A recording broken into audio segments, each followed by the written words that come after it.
जगदम्ब मदम्ब कदम्बः वनप्रियवासिनी हासरते शिखरि शिरोमणि तुङ्गहिमालय शृङ्गनिजालय मध्यगते मधुमधुरे मधु कैटभभञ्जिनी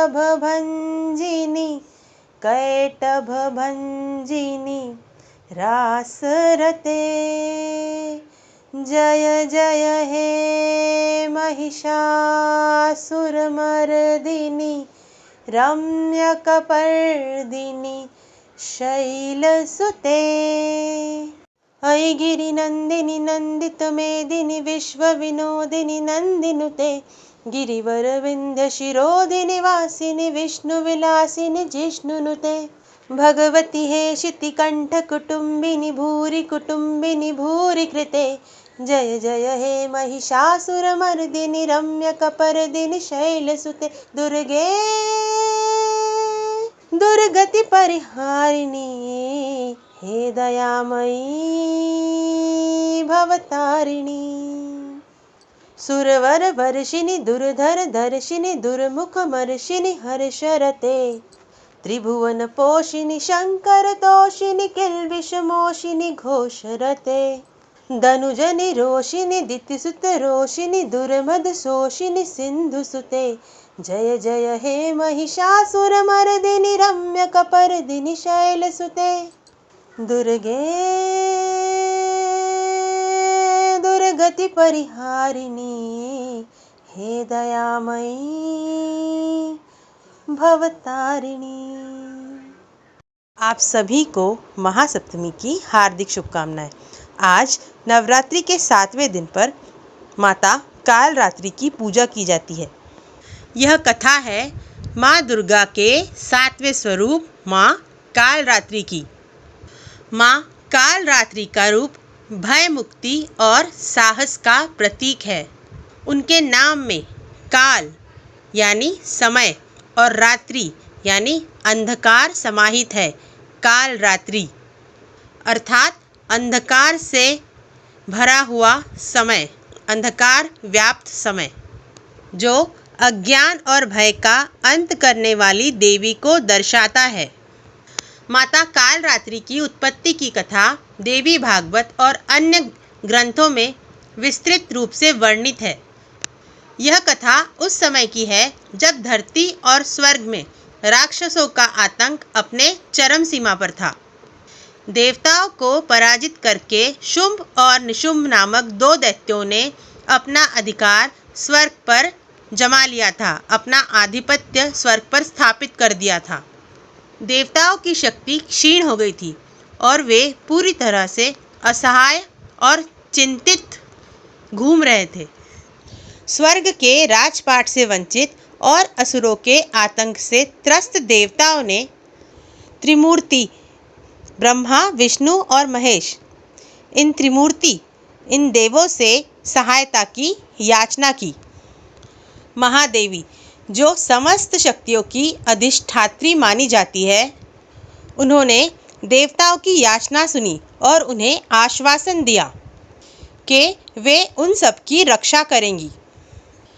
देवताओं की व्याकुलता और विनती ने महादेवी को अपने दिव्य रूप में आने के लिए प्रेरित किया। यहीं से माँ कालरात्रि की उत्पत्ति का प्रारंभ हुआ। देवी कालरात्रि का अवतार माँ दुर्गा के क्रोधित और उग्र रूप का प्रतीक है। माँ कालरात्रि को काल का प्रतीक माना जाता है। उनका स्वरूप अत्यंत भयंकर और विकराल है।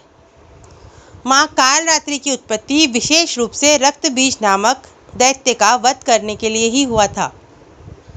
रक्तबीज एक अत्यंत शक्तिशाली असुर था, जिसने अपने तप से ब्रह्मा जी से वरदान मांगा था कि उसके शरीर से जब भी रक्त की बूंद नीचे धरती पर गिरे तो उस रक्त की बूंद से वहाँ पर हजारों रक्तबीज उत्पन्न हो जाए।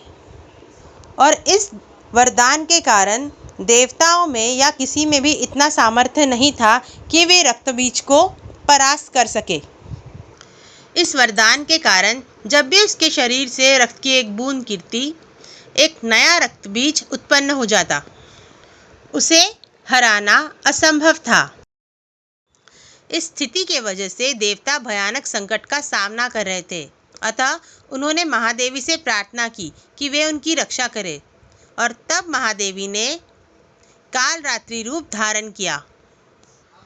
उनका यह रूप अत्यंत विकराल, शक्तिशाली और क्रोध से परिपूर्ण था। माता के तेजस्वी नेत्र अग्नि के समान धधक रहे थे। उनकी सांसों से प्रचंड वायु बह रही थी और उनके विशाल शरीर से शक्ति की अद्भुत तरंगें प्रवाहित हो रही थी। माँ कालरात्रि के इस भयंकर स्वरूप को देखकर दैत्य विचलित हो उठे। माँ कालरात्रि ने रक्त बीज को युद्ध के लिए ललकारा, और जैसे ही माँ ने खड्ग से रक्त बीज पर वार किया तो रक्त बीज के शरीर से रक्त की बूंद जमीन पर गिरने लगी और अनेकों रक्त बीज उत्पन्न होने लगे। माता कालरात्रि इस स्थिति से अवगत थी। उन्हें यह ज्ञात था कि रक्त बीज को वरदान प्राप्त है। तब उन्होंने रक्त बीज पर प्रहार करते ही उसके रक्त की प्रत्येक बूंद को अपने मुख में ले लिया और रक्त बीज शक्तिहीन हो चला। जैसे ही रक्त बीज के शरीर से रक्त धरती पर गिरता, उसे धरती पर गिरने से पहले ही माँ कालरात्रि उसे अपनी जिह्वा में ले लेती। माँ रक्त बीज के शरीर की प्रत्येक बूंद को अपने मुख में समाहित कर लेती, जिससे कि दूसरा कोई रक्त बीज उत्पन्न ही ना हो। यह दृश्य अत्यंत भयानक था, पर रक्त बीज के अंत के लिए यही एकमात्र उपाय था। माँ की अद्वितीय शक्ति के कारण शक्ति के आगे रक्त बीज असहाय पड़ने लगा, शक्तिहीन होने लगा। अंततः माता कालरात्रि ने रक्त बीज का पूर्ण रूप से संहार कर दिया और उसके अंत के साथ ही देवताओं की विजय हुई। माता कालरात्रि के इस स्वरूप ने यह सिद्ध कर दिया कि विपत्ति चाहे कितनी भी बड़ी क्यों न हो, संकट चाहे कितना भी बड़ा क्यों न हो, यदि साहस और दृढ़ संकल्प के साथ उसका सामना किया जाए तो उसे परास्त किया जा सकता है। माता कालरात्रि का बीज मंत्र है क्लीम ऐं श्री कालिकायै नमः। माता का स्तुति मंत्र है या देवी सर्वभूतेषु भूतेषु माँ कालरात्रि रूपेण संस्थिता, नमस्तस्यै नमस्तस्यै नमस्तस्यै नमो नमः। माता का ध्यान मंत्र है जय त्वं देवी चामुंडे, जय भूतार्तिहारिणी, जय सर्वगते देवी कालरात्रि नमोस्तुते। माता कालरात्रि को शुभंकरी भी कहा जाता है। माता का प्रिय भोग गुड़ है। आज माता को गुड़ और गुड़ से बने पदार्थों का भोग लगाया जाता है और रात रानी के फूल माता को अर्पित किए जाते हैं। हे माता कालरात्रि, हम आपकी शरण में हैं। हे माँ, हमें निर्भयता और साहस प्रदान कीजिए और हमारे समस्त भयों का, हमारे समस्त अविकारों का नाश कीजिए। माँ, आपको मेरा कोटि कोटि नमन। जय माता दी।